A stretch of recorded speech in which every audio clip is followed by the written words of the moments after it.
Hola a tothom. Avui veurem com podem crear portades amb el LibreOffice Writer. Aquí tenim un document de text que hi ha 4 pàgines, d'acord? Sovint comencem a fer els documents i després volem crear una portada pel document. Doncs anem a veure-ho, ens col·locarem a l'inici, anirem a Format, Portada. Aquí ens apareix un quadre de diàleg on podem triar diverses coses. Per exemple, si la portada ja la tinguéssim feta, mantindríem aquesta opció, converteix les pàgines existents en portada, i aquí diríem quantes són. Com és el meu cas, no tenim la portada feta, per tant vull inserir una portada nova. Moltes vegades les portades, el primer full fem que sigui la portada i el segon full podria ser un índex, per tant podria generar 2 pàgines noves, que apareguin abans d'aquest text. Una altra cosa interessant és restablir el nombre de la numeració. Restableix la numeració de les pàgines després de la portada, començant per la número 1, perquè si no la portada seria la número 1. D'acord?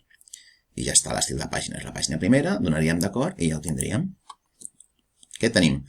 Una pàgina en blanc, 2 pàgines en blanc, i aquí ens apareix el nostre text que teníem abans. Fixeu-vos que sabem que hi ha un canvi perquè hi ha aquesta línia blava. Quan jo col·loco aquí, a l'estil de pàgina em surt primera pàgina.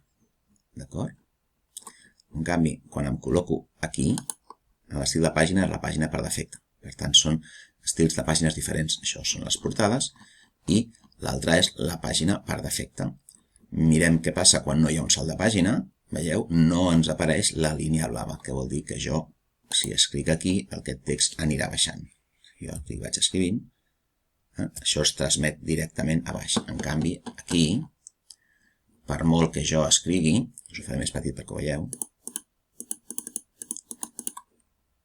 per molt que nosaltres escrivim en aquesta part d'aquí,